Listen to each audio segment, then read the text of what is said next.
Can you imagine?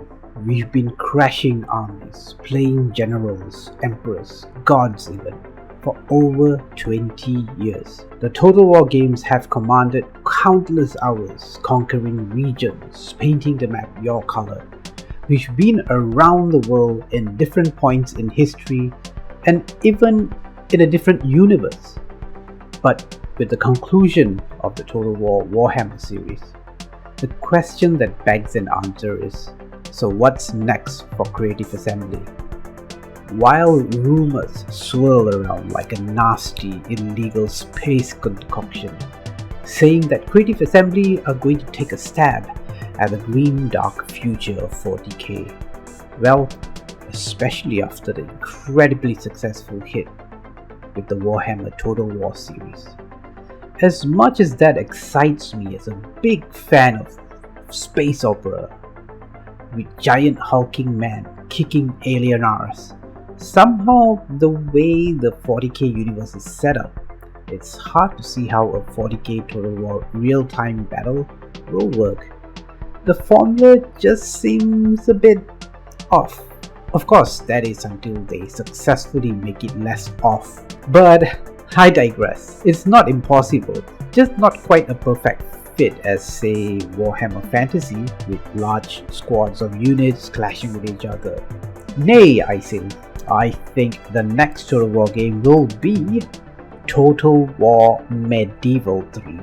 I think the time is just right for CA to get back to its medieval roots with swords and cavalry armies. They've not done a third version, or what was this called? Is it called a threequel?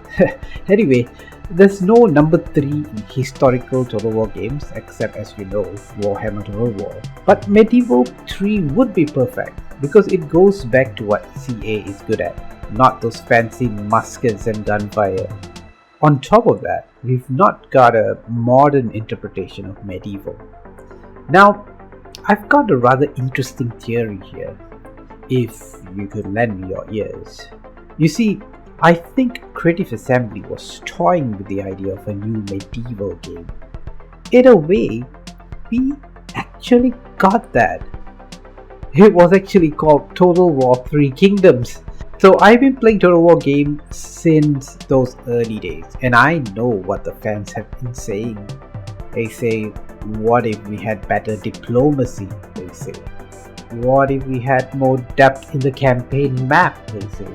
What if we had Crusader Kings-esque political manipulation in a Total War game, they say. Well, to some extent I agree, this would fit a medieval themed Total War game quite nicely. So in some extent, CA has tried deeper diplomacy, marriage for alliance that went beyond stats. They did this in 3 Kingdoms, right? A game I must admit I did not play much of because I mentioned this elsewhere. Excuse my bad memory, I do not know where exactly though. 3 Kingdoms was a deeply confused game that wanted to be a historical game and a non-historical game. It led to a bit of a dilemma for me. And I don't like being handed the difficult decision of deciding should I play romance mode or historical mode. You know, that was the one thing that I took from the entire 3 Kingdoms game actually, that dilemma. Again, I'm digressing here. If you want, you can reinstall 3 Kingdoms, or if you don't want it, you can get it on a sale right now. But the mechanics of 3 Kingdoms, right, could lay the foundations for a medieval 3. A glorious new game set in the newer and more mature Total War engine, not like the old Rome Total War engine. A game where family relations were as important as your kingdom, where you had spies in court, intrigue that was more intriguing than what we had in the past. This is absolutely doable from the foundations of 3 Kingdoms. I'm not going to comment much about the fate of 3 Kingdoms and how CA basically abandoned it, but I still feel 3 Kingdoms had a solid foundation, a foundation that can go on to be Medieval 3. But of course, all these deeper gameplay mechanics will have to be balanced with the game still being a Total War game, a game about dominance, ultimately on the battlefield and the campaign map. Of course, this is complete conjecture on my part, and I do apologize for that, but I'm just a simple man who couldn't resist the idea of a medieval 3. Could this be the time we get one? What do you think? What would you want the next Total War game to be? Tell me in the comments. This is Frax signing off, and I'll see you in the next video. Bye bye.